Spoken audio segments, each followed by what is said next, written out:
live on your tablet, phone, and the KUTV app. This is 2 News Live.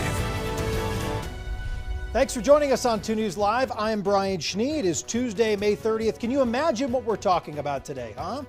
Well, Representative Chris Stewart, perhaps a retirement or a resignation announcement looming. Could be retirement, depends on how you look at it. We'll dive deeper into this in just a few minutes, but let's take a look at what is making headlines tonight. Over $700,000 worth of unclaimed money has been returned to 750 Utah veterans. Officials say unclaimed property from sources like dormant bank accounts, overpaid medical bills, unpaid life insurance benefits, and uncashed checks.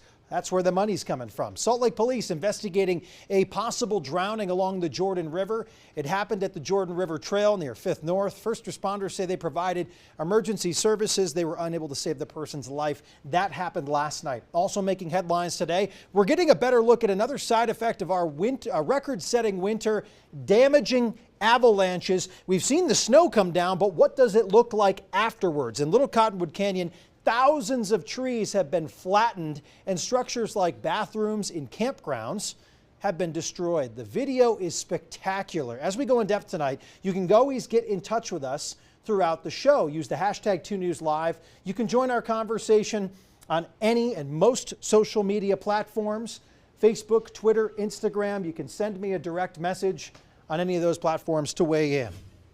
Well, as we've been talking about most of the afternoon, 2 News has confirmed that Utah Congressman Chris Stewart is set to resign from the U.S. House of Representatives. A Republican familiar with the situation told us that Stewart plans to step down soon in the middle of his 6th term. He's been doing this a little bit. Our Daniel Woodruff joining us live now with the very latest. Daniel, what have you been hearing?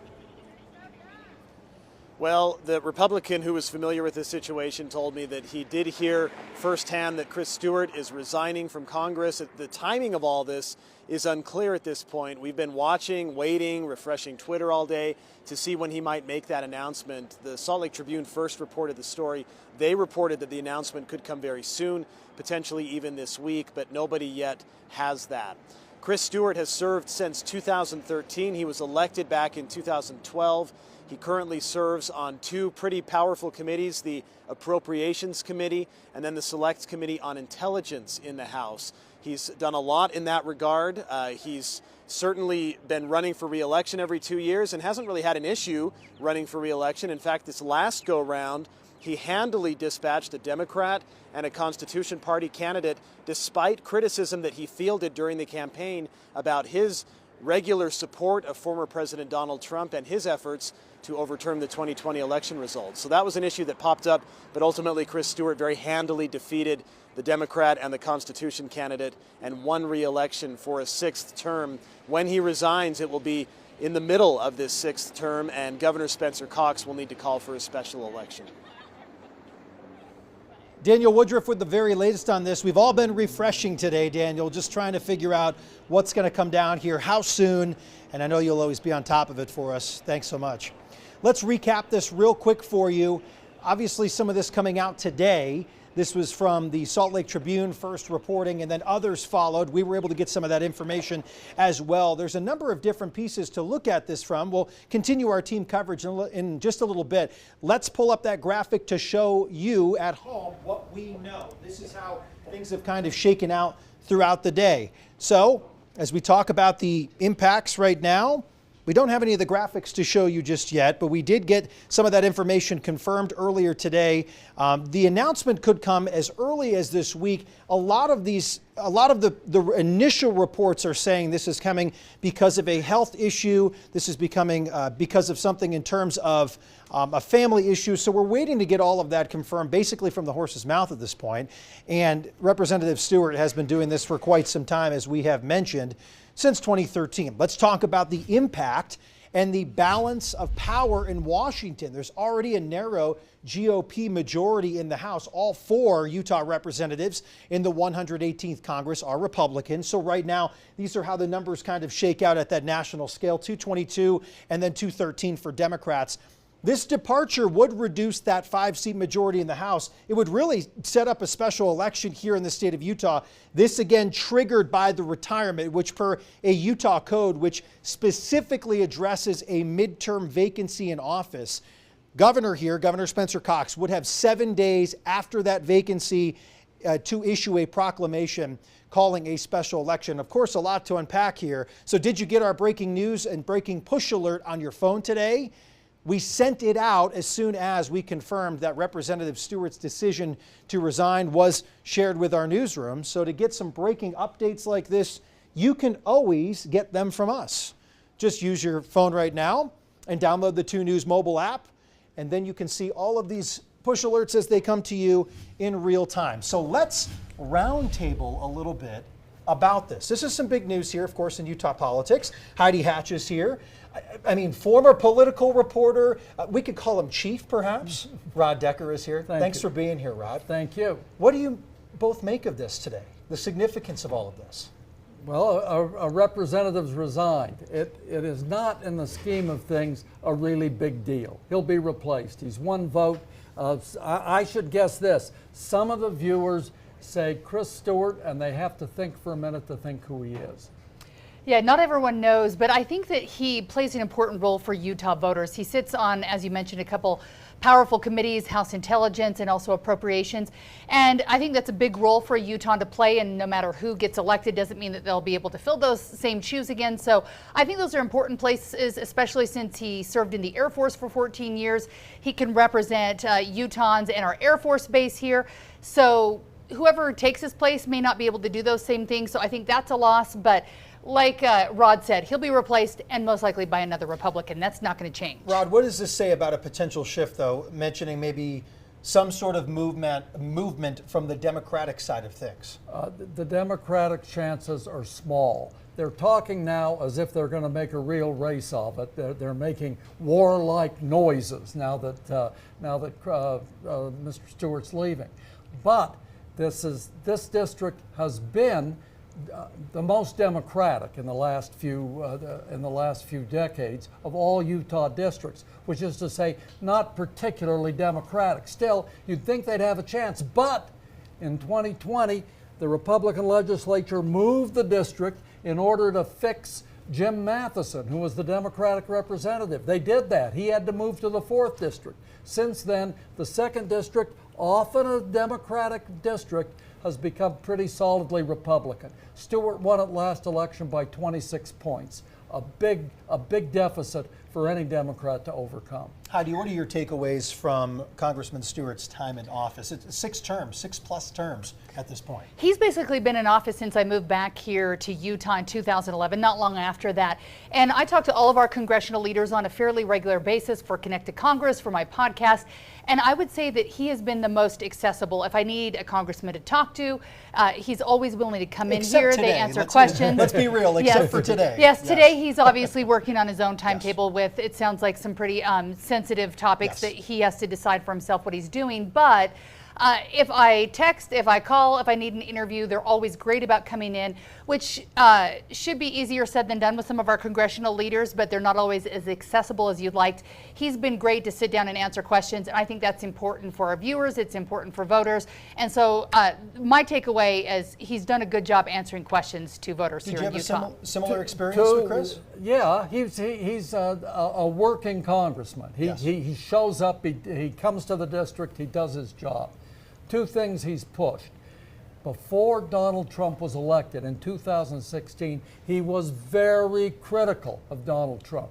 Compared him sort of to Benito Mussolini, the Italian dictator, said he's a bad man. But after they were both elected, he had a change of mind. He became one of Trump's strongest supporters in Congress, voted against any impeachment, voted against both impeachment resolutions. 538, a national outfit that ranks congressmen, said that he voted with the Trump program 95% of the time. This month, he issued a press release that was still fighting over the 2020 election and whether the FBI went out of its way to hurt President Trump. He's been one of the president's strongest supporters. Second thing Heidi mentioned, he's been a big voice for defense. He's a former Air Force pilot, and he has spoken up, a member of the Intelligence Committee. He's spoken out on those issues. Those are the first issues listed on his website. And he's traveled extensively, too. I think the last trip we saw him take was just a couple of weeks ago to Ukraine, and he met with President Zelensky there. So definitely a voice that'll be missing there. And the big question is who runs? We also have a Senate seat where Senator Romney hasn't announced if he's running yet. So are some of the people who would be considering running for that seat going to shift now and move for this congressional seat? A lot of questions in the next couple of weeks that'll be answered. There were rumors that Stewart might run against Romney. There was never any confirmation, and that hasn't happened very often where a Utah congressman has taken on a senator of the same party. Maybe never. So that won't happen now. Likely. One would have to imagine that will not happen with all the other things going on. You mentioned a strong background in defense. He's a member of the F-35 caucus. He's obviously Defense Subcommittee. I mean, very active in that front with a lot of experience. So looking at his future, if it's not in politics, where could you see him if, family things get resolved? Family first, it seems to be most important in this situation, but he's got an extensive background and obviously knows he's the authored 17 landscape. books. He's an accomplished author, to say the least. He's been on the New York Times bestseller list more than once. He helped Elizabeth Smart craft her memoirs. Yeah, he's a good writer, and one would expect that he might do some writing. He's not Jason Chaffetz. I doubt that he's going to be a Fox News analyst. Yeah, and another interesting thing, too, is in recent years, he's made a big push for mental health. He was really integral to making sure that we get the suicide hotline, the 988 number. Yep. He's also been working with youth mental health issues and most recently pushing a bill that we've seen here in Utah, but also on a national level that would look at social media accounts and how they play into mental health and possibly making it so that some of our younger children can't get on those apps or use them. So it'll be interesting to see if that's something that he keeps being involved with, because it seems like his heart's definitely in that issue. Any final thoughts? He's 63 years old. He doesn't have to do anything if he doesn't want it. We'll have congressional retirement. I know you both will be talking about this on 2 News at 6. Thank you for the instant reaction, the quick takeaways, and we still wait to hear from Chris Stewart himself, or perhaps the folks that work for him, his chief of staff, his press secretary. So we're waiting to kind of get some of this confirmed, although we did get a little bit from earlier today.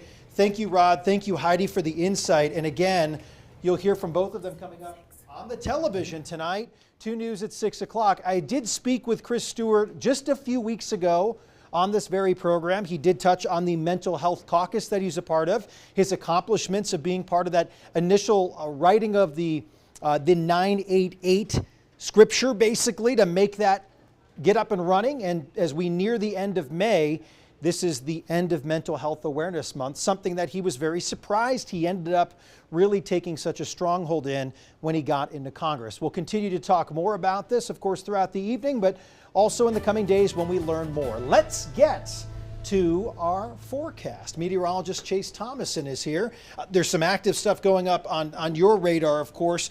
This is just consistent. It seems like we can't avoid it. Every afternoon there's something heading our way. A little bit drier, though, today. Nothing really impacting the Wasatch Front, but we still have these very isolated storms out across far western Utah into Tooele and Box Elder County, but I think we're going to see a lot more of these later this week. So this is kind of an unusual pattern that we've been in, and it gets a little bit more unusual as we head into June, which is a very dry month on average. I don't know about this year. So let's get right to your forecast. Again, there's a slight chance for those storms, mainly across our west. I think we'll be okay. Any evening plans along the Wasatch Front? High temperature today, 85, a little warm out there. A few degrees above average, but not too toasty. 70s and 80s across the entire state of Utah, really. Heber, Price, Manti, Milford, all hitting 79 degrees. So here's what you need to know. We're going to stay in this unsettled pattern. More moisture is moving in, so each day our rain chances are increasing in the valleys and in the mountains here in northern Utah for the rest of the weekend, even into the weekend. Those temperatures will be cooling a little bit as a result. Southern Utah, you're going to start to see a few thunderstorms this week, especially those higher valleys like Cedar, Beaver, Escalante, Bryce Canyon. However, St. George generally should stay dry, but there might be a stray shower or thunderstorm trying to roll into your area, especially by Thursday. We'll be watching it. Lagoon forecast, I know it's that time. Kids are starting to get off school. Lagoon is now open during the weekdays. 83 tomorrow, 79 on Thursday, 72 on Friday. That's the cool down, and each day a better chance for those scattered showers and thunderstorms, especially by the end of the week. If you head to those national parks later this weekend, especially on Saturday, there might be a stray shower storm near Arches and Canyonlands. Probably a slightly better chance for scattered showers at Capitol Reef and Bryce Canyon, and maybe a lingering shower at Zion. Those temperatures, though, staying pretty warm. Here's the storm system. We have this area of low pressure that's hanging out to our west.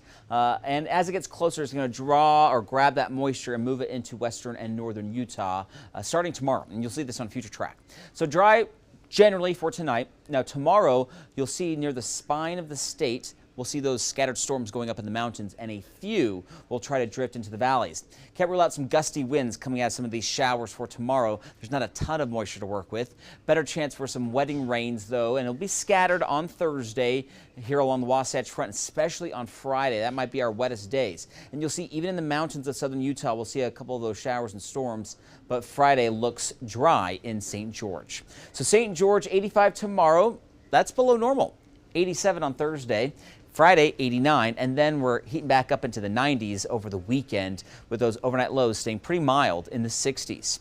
Salt Lake, 58 tonight. We're at 83 tomorrow, 70s all the way into the weekend. Now, our coolest days will be Friday and Saturday in the low 70s. If you have any outdoor plans over the weekend, you should be okay during the morning, but by the afternoon, again, a few of those spotty showers and thunderstorms, and that will likely continue even into early next week. So we got storm chances next 7 days. Next week, though, looks a little bit warmer into the mid-80s. What can you say? I mean, this is the time of year where things get a little dicey in terms of some afternoon thunderstorms. Spring-like thunderstorms, Yep. but you know what? It's really rare to see this as we head into June and every single day. So this is a little unusual, but I'm really liking the cooler weather in the 70s and 80s. No 90s on that forecast. We'll try to see when everything shifts. Thanks for watching 2 News Live today. We're back tomorrow at 5:30. Hope you join us again for more of these in-depth conversations. We'll come up with something else for you tomorrow. We always do. Have a great rest of your Tuesday. We will see you for your Wednesday. Good night.